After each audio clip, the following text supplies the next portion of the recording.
Hi everyone, Lisa Manzo, registered holistic nutritionist, fitness trainer, owner of Pure Energy Wellness Lofts, and author of Healthy is Sexy. Welcome to my kitchen. I am so excited to share my space with you. This is where all the creativity happens, all the action happens, all the eating happens. Today I am making stuffed butternut squash for you. So I'm so excited to share this recipe with you. And welcome to Real Food Live.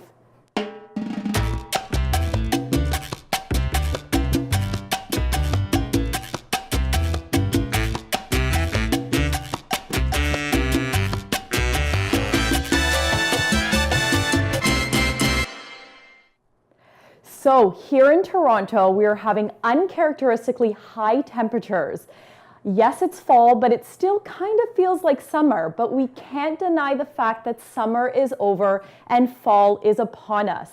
And with fall comes all these beautiful fall vegetables. So I was actually at the farmer's market about a week ago, and I was walking around the farmer's booths, and I noticed all these great fall and autumn vegetables: winter squash, onions, apples, root vegetables, all these great vegetables. And I got super excited because that means that it's time for us to change up our eating habits. So with the drop in temperature, hopefully soon here in Toronto, we really have to adjust our eating and our cooking habits to really reflect that. So Mother Nature gives us all these different vegetables at particular times of the year. And that is something that's really, really important. It is so essential that we start nourishing our bodies with more warming foods that are heavier, that keep us fuller, and that keep us well balanced and overall healthy. So today, like I said, we're gonna make stuffed butternut squash. I have halved one medium-size butternut squash here. And what I'm gonna do is remove the seeds out of this. And so really simply just kind of carve it, just like you were carving a pumpkin. Halloween's around the corner, by the way, so hopefully you're getting all set up for that. My daughter is super excited about Halloween, and she's kind of at the age now where she understands a little bit more, and she's telling me that she wants to carve the pumpkins. I don't necessarily want to carve the pumpkins, I just want to draw on them so that I could take those pumpkins afterwards and make some really healthy recipes, some soups and muffins and stuff like that. So I'm trying to explain that to her as she wants to carve it. So I'm just carving the butternut squash here, taking all the seeds out. So this recipe is really, really simple. As you know, most of my recipes are. And we're gonna be placing this butternut squash on a baking dish in the oven at 425. And we're just gonna drizzle the butternut squash with some olive oil and then sprinkle a bit of sea salt and pepper, black pepper on top. And then you're placing this in the oven for about 45 to 50 minutes. And what's gonna happen is the butternut squash is gonna get nice and soft, okay? So you wanna test it by just inserting a fork into the squash. Once it's nice and soft, you can actually remove it from the oven and let it cool.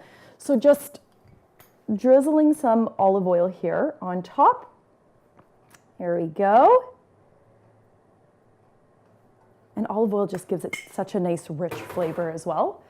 So this is about 1 teaspoon of salt here. And I just like to eyeball it, but that's more or less what it is. So when I'm making this for the family, I typically use 2 medium squashes, and that will serve 4 people. And you could also cut it in half if you're having as a side dish to a dinner and you're making some other great stuff. So a little bit of black pepper on that squash, and you're gonna place this in the oven for 425, okay? All right. So while that's cooking in the oven, you wanna take the filling, and what we're filling the butternut squash with is quinoa and kale. So we're gonna saute 1 head of kale, and I've taken the kale off the stems. I have washed it and chopped it roughly. And then you're gonna take a 3/4 cup of quinoa. And that's going to be your stuffing. And we're going to add some color and brightness by adding in a pomegranate. So pomegranate really, really screams fall to me. And it's got that burst of sweetness and tangy that I really like. Also, pomegranates are absolutely filled with antioxidants, so we have the health benefits of that as well. So I'm going to head over to the stove and saute this kale. And what I'm going to do is I'm going to get about 2 or 3 cloves of garlic. Now, my little trick in taking the skin off the garlic is to place your knife flat on the garlic and gently hit it. And the skin actually just pops right off. So just something very simple, something that I was actually taught by my grandmother one day. She saw me cooking and I was peeling the garlic and I was fighting it and she was laughing. And then once I was done peeling all the garlic, she decided to teach me this little trick and I've never gone back to fighting the garlic and peeling it. So something really simple. I really encourage you to try it. So once you have peeled all the garlic, you're going to rough chop it, okay, like so. So let's talk a little bit about garlic. So for those of you who don't know, my background is Italian Canadian, and we use a lot of garlic in our food, a lot. And so most times my daughter's actually breath smells like garlic, so it's actually quite funny. But with garlic, it's absolutely fantastic for the immune system, okay? It really, really protects us from fighting off those colds. And in these winter months and fall months, we really need to make sure that we're upping our immune system, which garlic helps. So just rough chopping this here. I'm going to add a little bit of avocado oil to the pan right now. So as we all know, avocado oil and coconut oil heat at high temperatures.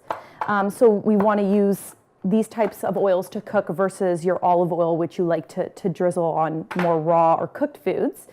So I'm going to take my avocado oil and I'm going to place that here in the pan and I'm going to heat it up on high until that avocado oil gets nice and hot, and then I'm going to add the garlic to it once it's ready. So just heat that on up. Good. So kale itself is also a nice hearty fall type of vegetable. So I really want to talk to you a little bit about warming foods. In the fall, it's like I mentioned, it's really important to kind of adjust and shift our eating habits. So where cool salads and smoothies and cold drinks would be something that we would crave in the summer, in the fall and winter, we're less likely to crave these types of foods because we want warming foods. And this whole philosophy of warming and cooling foods is actually derived from Ayurveda, which is an ancient Indian philosophy of whole body medicine. And really tuning in to understand what your body needs and wants at various times throughout the year is what I call whole body awareness. So these two really combine and reflect each other really well. So with Ayurveda, it's suggested that, just watching my oil here, it's suggested that our metabolisms work faster in the fall and winter and the colder months, which means that we need to actually fuel our digestive fire, which is what they say are our digestive systems, with heavier foods, which will keep us comfort, which will keep us warm. And also, it's also said that if we do consume cooler foods in the fall and winter, that it is suggested that it zaps the body of energy and actually weakens the immune system. So another philosophy to think about, and it's kind of makes sense that we crave stews and soups in the winter. So really understanding what foods nature gives us at what particular times throughout the year, and maybe eating more seasonally for that main reason.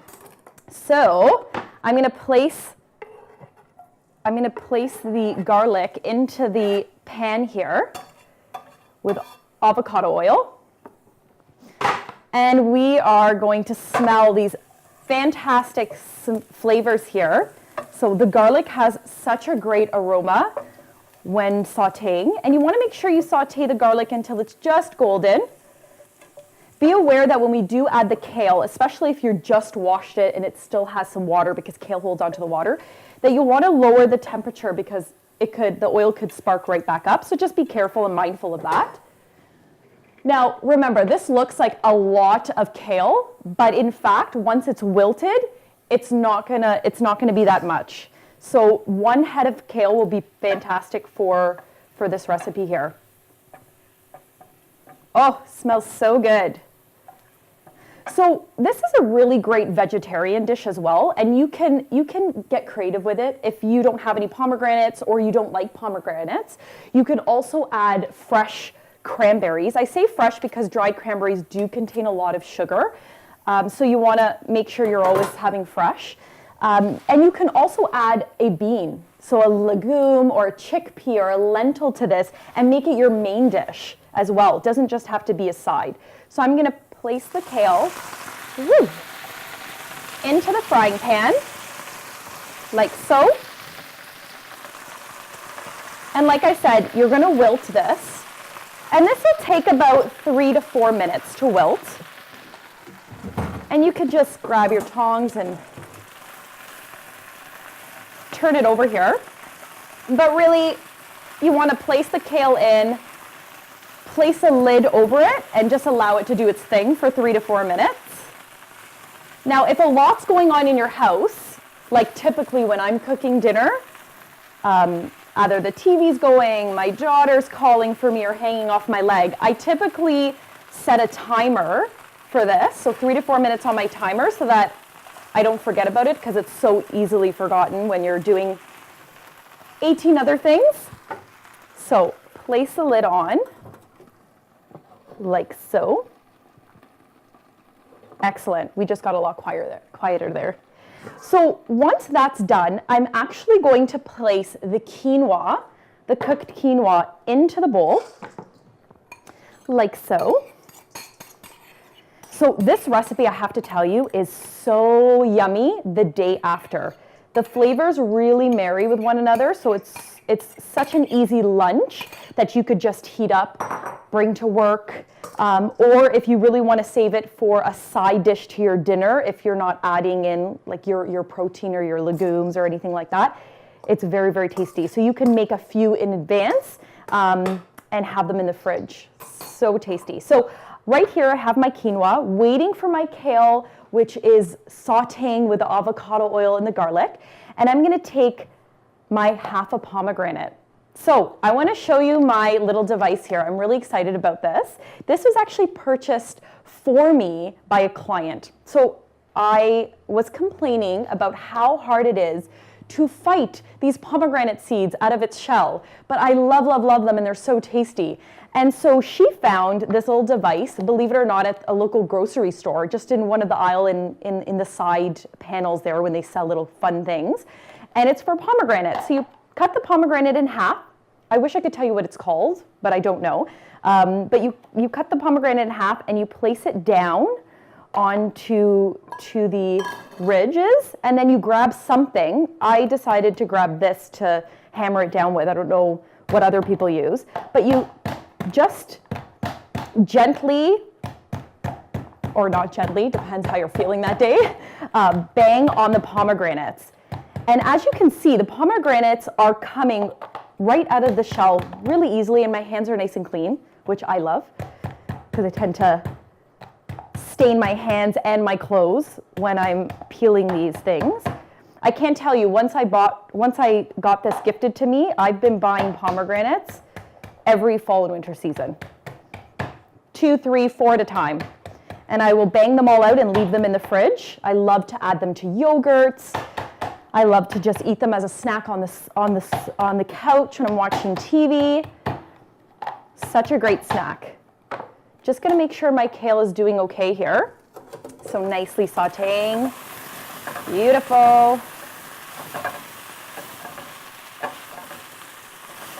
So as you can see, the beautiful green color.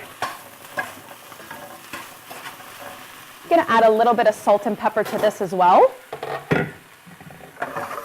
This is a great dish to serve at a dinner party as well, because the beautiful colors, you have the green from the kale, the pop of red from the pomegranate, and the orange skin of the squash. Stunning fall colors. So a little bit of sea salt, a little bit of pepper. And we'll mix that around. And like I said, this is all while the squash is in the oven on bake 425. Now you have some time here because the squash does take, like I said, 45 to 50, 55 minutes.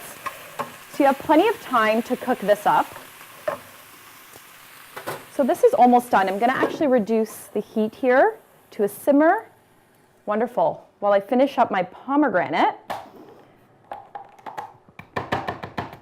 So with this little device, you're still getting some of the white flesh that comes out. So what I like to do is, if it's not too much, like actually this one's not too much, I will pick it out. If not, I will place it into a bowl and submerge that in water, and the white flesh will actually float up to the top. So it's easier to pick up. So the white flesh will float and it's easier to take them out. This would be the only tedious part now of peeling a pomegranate, but after not having to fight it, I'm okay with that. Perfect. That was easy, easy. So I'm going to place that back here, strain it over. Beautiful.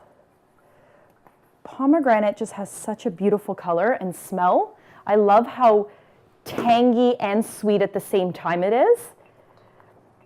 What's another thing you can also add to this dish is fresh lemon juice and even lemon zest, which tastes really, really good. So we're going to mix the pomegranates inside that kale and quinoa mixture. In fact, I love pomegranate so much, I'm probably going to hammer out the second one as well and add that into it. You absolutely have to find this pomegranate device somewhere. It's one of those things that you pick up and you're like, oh, I have to put this somewhere in my cupboard just for pomegranates. But every time you take it out of the cupboard, you're so happy that you picked it up and you purchased it. And if it means eating more pomegranates, that's a great thing because antioxidants are always great to protect ourselves. So the more antioxidants we can have in our bodies to fight off free radical damage, the better. So if that means having this stored in your cupboard for once in a while when you eat pomegranates, it's worth it, right? Okay. So when you do hit the pomegranates out, you will get some of the pomegranate juice. Don't throw that away. I know I am today because we are on television and I only have a certain time, but usually I will strain that on the side and take a nice shot of it, okay? So pomegranate juice. All right, the good kind of shots. Perfect. So taking those white pieces out, and we're gonna add the rest of these pomegranates into the mixture. So excited, everyone. I'm so happy you guys joined me in my home.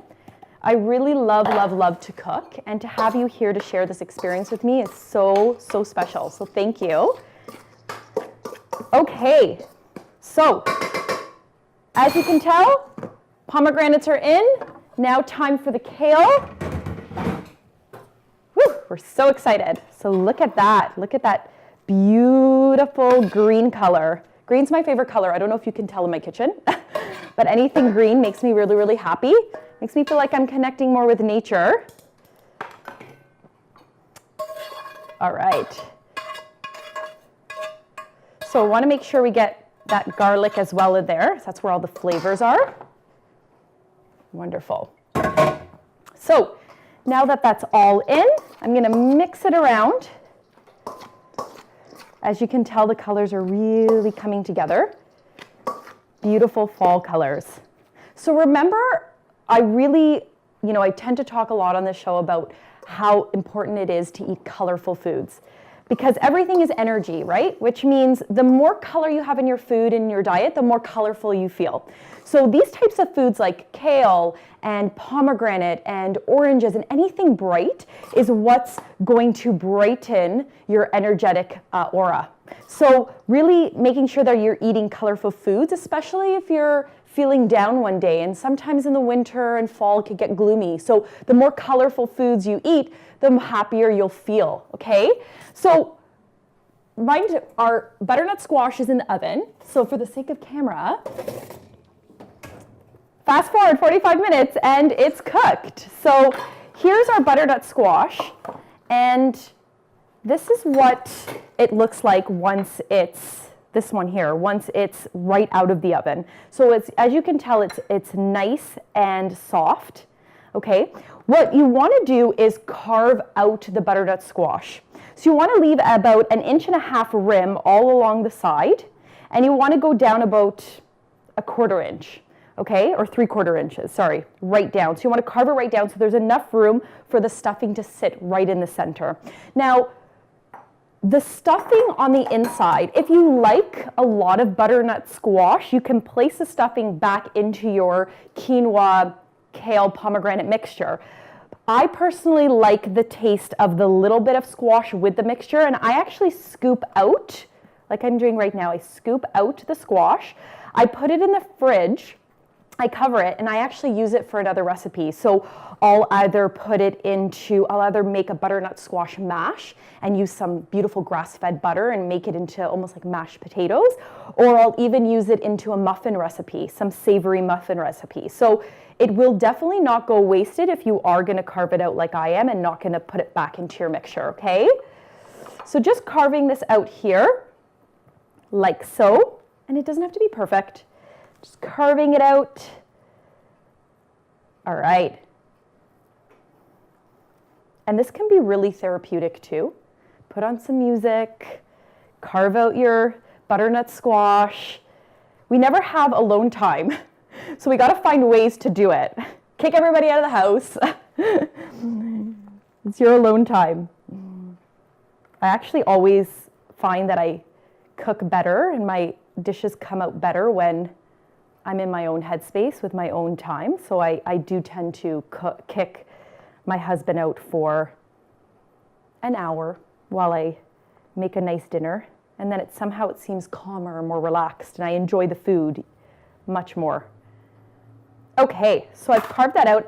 As you can tell, from half a butternut squash, you're actually getting quite a lot of flesh. So you could really use this in a great recipe if you times it by 2 with the 2 halves here. So here is your carved out butternut squash. Now you're gonna place your mixture, your kale, quinoa, and pomegranate mixture inside the butternut squash here.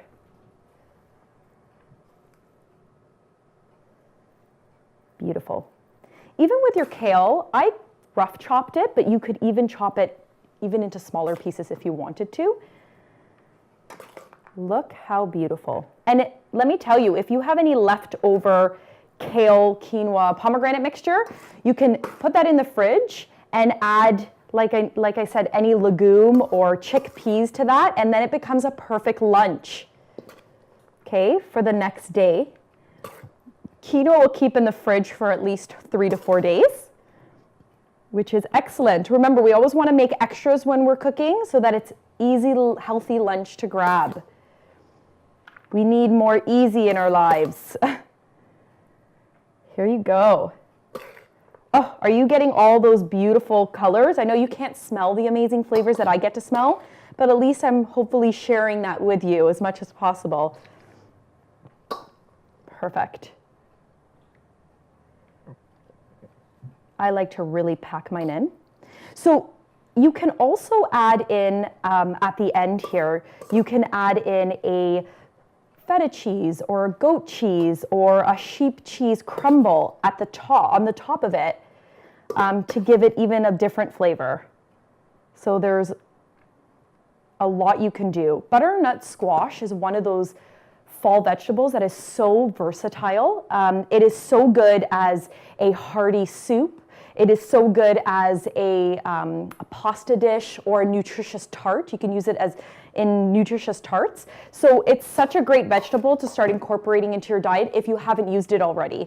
And remember, you want to change up how you use your vegetables. If you're used to using them in a particular way, like butternut squash, you could roast it. So peel the butternut squash, cut it all up, put it on a baking sheet, toss it with olive oil, salt, pepper, oregano, all those wonderful spices, throw it on roast for about 40 minutes, and then you have roasted butternut squash. So instead of always sticking to your sweet potato and you want to switch it up, or you want to add some parsnips with your butternut squash, so versatile. So really, sometimes we get, and I'm like this as well, sometimes we get so stuck on our everyday recipes that we do that we even get bored eating them, let alone cooking them. So kind of changing things up, changing the flavors, changing how you do it is important for you as well as your family. So I'm going to pop this into the oven. I'm going to lower the temperature to 375 and pop this in the oven for about 10 minutes because we want to make sure we serve it nice and warm.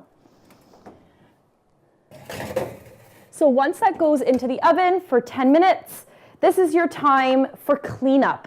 So this is really important. I always make sure I maximize on every minute I have so that when I'm done dinner and I'm feeling nice and full and relaxed, I don't have to get up to clean any messes. So during the time that I have things in the oven and I have some spare time, that's when I clean all my stuff, place it all in the dishwasher, get the kitchen all nice and ready, set the table, and then at least while I'm eating, I have the peace of mind that I don't have all this mess around me, and I can feel like after dinner I can retreat to the couch and end my day. So really utilizing your time to clean everything up and get everything out of your way. So after 10 minutes, you can take out your butternut squash from the oven and simply serve this on a plate. Like I said, if it's a side dish, you can place it beside your protein, or if you're making this as your main dish, you add your legumes on top or inside the mixture, chickpeas, black beans, lentils. You can really use whatever legume your heart desires. And then here you go, here you have it. So this is stuffed butternut squash, stuffed with kale, quinoa, pomegranate. It's hearty, it's warm, and it's comforting. So thank you so much for joining me. Thank you for joining me in my kitchen. I am so humbled to have you, and I so look forward to having you back.